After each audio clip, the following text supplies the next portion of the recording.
Well तो कुछ ही दिन बचे हैं जुजुत्सु काइसेन सीजन 3 को आने के लिए, या क्या पता जब तक तुम इस वीडियो को देख रहे हो तब तक इसका सीजन 3 आ भी चुका हो। चल चल चल चल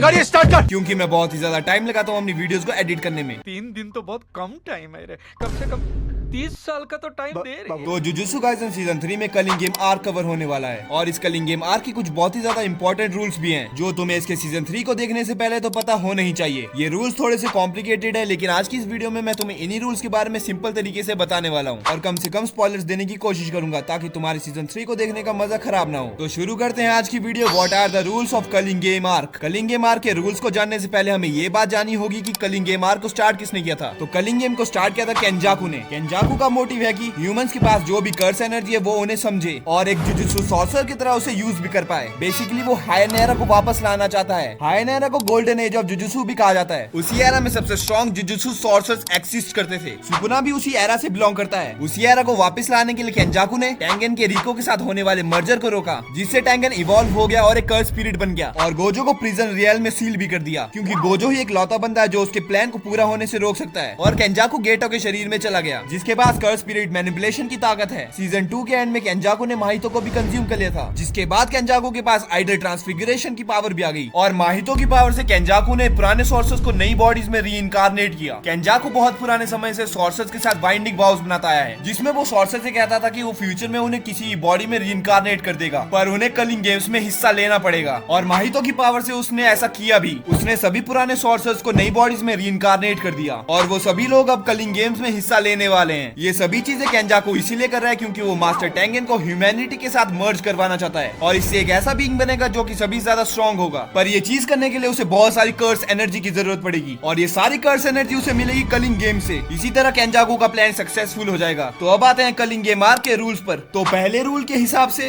जिस भी इंसान की कर्स टेक्निक अवेकन हुई है उसे कलिंग गेम में 19 दिन के अंदर पार्टिसिपेट करना कंपलसरी है। ये लोग किसी भी कॉलोनी में एंटर करके पार्टिसिपेट कर सकते हैं। पूरे जापान में 10 कॉलोनीज बन चुकी है और किसी भी कॉलोनी में एंटर करके पार्टिसिपेट किया जा सकता है। दूसरे रूल के हिसाब से जो भी प्लेयर पहले रूल को तोड़ेगा उसका कर्स एनर्जी रिमूवल होगा, मतलब उस इंसान की कर्स एनर्जी को रिमूव कर दिया जाएगा उसकी बॉडी से, जिसका सीधा सीधा मतलब है कि वो मर जाएगा। एक कंडीशन में वो इंसान बच सकता है, अगर उसके पास पहले से ही कोई कर्स एनर्जी ना हो, बिल्कुल माखी और तोजी की तरह। तीसरे रूल के हिसाब से अगर कोई भी नॉन प्लेयर गेम शुरू होने के बाद उस कॉलोनी में एंटर करता है तो वो भी एक प्लेयर माना जाएगा। ऐसे में अगर कोई इंसान पहले से उस कॉलोनी में फंसा हो तो उसके पास एक मौका होगा वहां से भागने के लिए, पर अगर वो तब भी नहीं जाता तो वो भी एक प्लेयर माना जाएगा। चौथे रूल के हिसाब से सभी प्लेयर एक दूसरे को मारकर अपने पॉइंट्स बढ़ा सकते हैं। पांचवें रूल के हिसाब से गेम मास्टर तय करेगा कि किसी भी इंसान को मारने के कितने पॉइंट्स मिलने वाले हैं, बट जनरली किसी भी सॉर्सर को मारने के 5 पॉइंट्स और किसी इंसान को मारने के 1 पॉइंट मिलेंगे। छठे रूल के हिसाब से अगर कोई भी प्लेयर 100 पॉइंट्स को एक्वायर कर लेता है तो वो गेम में एक नया रूल ऐड करवा सकता है, बट कंडीशन ये है कि वो किसी भी पुराने रूल को खत्म नहीं कर सकता और ऐसा कोई भी रूल नहीं होना चाहिए जो कि पुराने रूल को कॉन्ट्राडिक्ट करे। सातवें रूल के हिसाब से कोई भी नया रूल तभी माना जाएगा जब गेम मास्टर उसके लिए ओके हो जाएगा, मतलब अगर गेम मास्टर ने मना कर दिया तो वो रूल नहीं लगेगा। आठवें रूल के हिसाब से अगर 19 दिन के अंदर किसी भी प्लेयर के पॉइंट्स चेंज नहीं हुए तो उस प्लेयर की कर्स एनर्जी रिमूव कर दी जाएगी, जिसका सीधा सीधा मतलब है कि वो प्लेयर मर जाएगा। तो यही थे कलिंग गेम के 8 मेन रूल्स जो कलिंग गेम आर्क स्टार्ट होते वक्त डिसाइडेड थे। इसके बाद भी कई रूल्स प्लेयर द्वारा ऐड करवाए गए थे। 9वें रूल को ऐड करवाया था काशिमो ने, जिसके हिसाब से कोई भी प्लेयर दूसरे प्लेयर की कोई भी इंफॉर्मेशन के बारे में जान सकता था, जैसे किसी प्लेयर का नाम क्या है, उसके पॉइंट्स कितने हैं और उसने कितने रूल्स ऐड करवाए हैं। 10th रूल को ऐड करवाता है हिगुरामा, जिसके हिसाब से कोई भी प्लेयर अपने पॉइंट्स को दूसरे प्लेयर्स के साथ बांट सकता है। 11वें रूल को ऐड करवाया था मेगुमी ने कि कोई भी प्लेयर 100 पॉइंट्स इकट्ठा होने के बाद गेम को छोड़ सकता है, पर शर्त यह है कि उसे किसी और को गेम खेलने के लिए भेजना होगा। 12वां रूल ऐड करवाती है योरुजू